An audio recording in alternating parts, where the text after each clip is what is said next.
सियावर रामचंद्र की जय. मी सीतेची अग्निपरीक्षा या विषयावर बराच काळ बोलत आलेलो आहे. जवळपास 3 भाग झालेत आणि अर्धा तास आपण या विषयावर बोललेलो आहोत. या विषयावर बोलणं आवश्यक यासाठी आहे की या विषयाचं स्पष्टीकरण होणं आवश्यक आणि त्या निमित्तानं एक संधी मिळून जाते आपले विषय मांडण्यासाठीची. कथा पुढे सरकवावी लागणार आहे. रामचंद्रांच्या समोर सीता उभी आहे आणि रामचंद्रांच्या समोर उभ्या असलेल्या सीतेला एक अग्निदिव्य पार पाडायचं आहे. मी तुम्हाला मागच्या भागामध्ये वचन दिलं होतं की हे नेमकं अग्निदिव्य काय आहे ते सांगतो आणि सीतेला अजून एकदा रामचंद्रांनी त्यागलंय त्याचं कारण काय ते सांगतो. आधी ते सांगतो, पुढचा भाग आधी सांगतो आणि मग अग्निदिव्यावर येतो. म्हणजे तुमच्या बऱ्याच गोष्टीचं स्पष्टीकरण होऊन जाईल.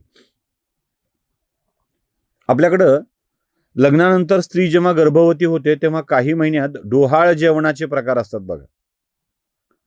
डोहाळे पुरविणं म्हणतात. सुरुवातीच्या काळामध्ये आंबट चिंबट खावं वाटतं. मग बाई विवाहित मुलगी चिंच मागायला लागली की समजावं गुड न्यूज आहे. मग कोरड्या उलट्या व्हायला लागल्या की समजावं गुड न्यूज आहे. गुड न्यूज करण्याचे, शुभघटना करण्याचे, नवीन पाहुणा येणार असल्याचे काही चिन्ह असायचे. पाय सुजायला लागली की समजावं गुड न्यूज आहे. आणि या काळात तिच्या मनात येणाऱ्या भावना याची पूर्ती केली जावी, कारण त्या भावना त्या स्त्रीच्या मनातल्या नसतात, तर त्या बालकाच्या इच्छा असतात. आणि स्त्रियांच्या डोहाळ्यावरून अपत्य कसं जन्माला येईल याचा अंदाज लावला जायचा. कसं असेल, काय काय असेल. म्हणजे बाईला घोड्यावर बसावं वाटतंय, कुठे लांब रपेट मारून यावी वाटतेय, युद्ध करावं वाटतंय, काहीतरी वाचावं वाटतंय, अशा इच्छा निर्माण झाल्या की त्या मुलाचा स्वभाव कसा असेल याचा अंदाज बांधण्याची पद्धत होती. डोहाळे गर्भस्थ बालकाची इच्छा असते असं म्हणतात, म्हणून त्या डोहाळ्यांना पूर्ण केलं जातं. म्हणून डोहाळ जेवण घातलं जातं. आणि हे डोहाळ जेवण घालताना तिच्या इच्छेचे पदार्थ तिला खाऊ घालावे असं सुद्धा असतं बरं का. मग खूप लोकांना बोलवायचं, सगळ्या गावाला सांगायचं, सगळ्या पाहुण्यांना सांगायचं, आमच्या घरी नवीन माणूस येणार आहे बरं का. ही ती भावना असते. मनुष्य रूपामध्ये आलेल्या माता लक्ष्मीने सीतेचं रूप घेतलेल्या सीतेच्या मनामध्येही असे काही डोहाळे असण्याची शक्यता होती की नव्हती. जी परंपरा आम्ही आज निर्माण केली आहे ती याआधीही निर्माण झाली असेल की नाही. सीता रामचंद्रांना म्हणायच्या, हो आपल्या संसाराचा बहुतेक काळ जंगलात गेलाय. बहुतेक काळ 1.5-2 वर्ष रावणाच्या वनवासातली सोडली तर 12 वर्ष सीता रामचंद्रांच्या सोबत वनवासामध्ये राहत होत्या. आणि या वनवासाच्या काळामध्ये त्यांच्या भेटी कुणाकुणाशी झाल्या असाव्यात. अनेक ऋषी महर्षींशी झाल्या.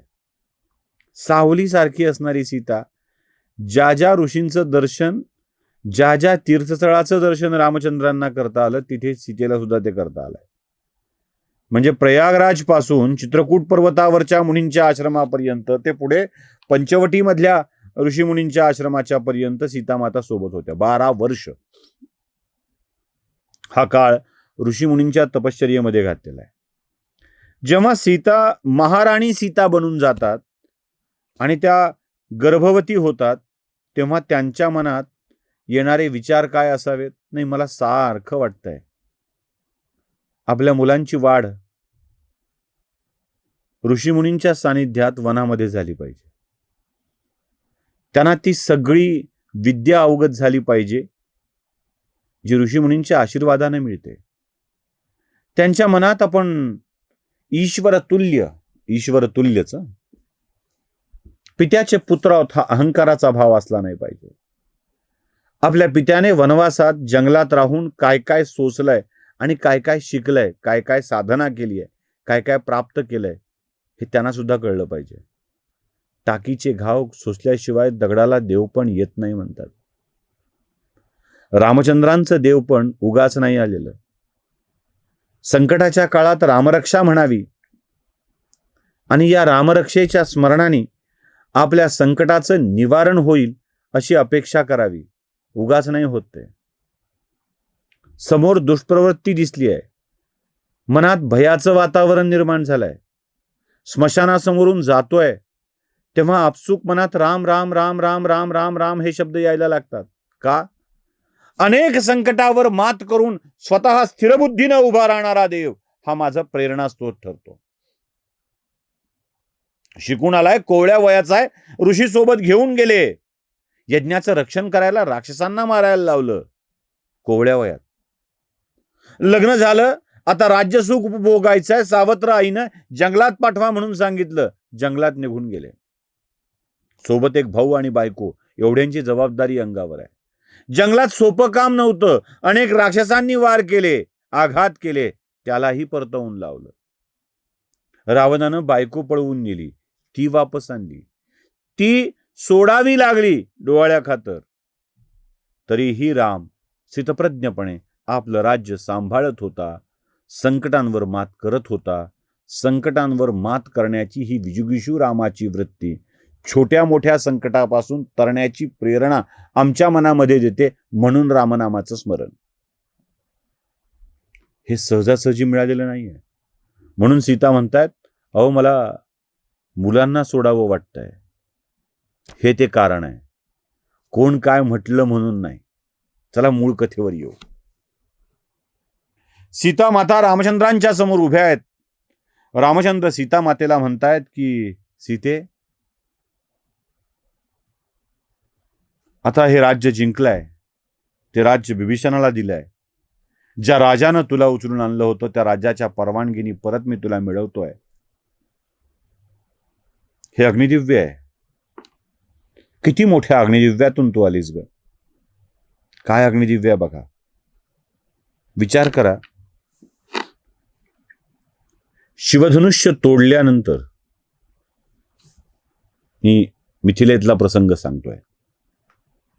शिवधनुष्य तोडल्यानंतर सीतेनी रामचंद्रांच्या गळ्यामध्ये वरमाला घातली आणि तिथून जनकपूर सोडलं.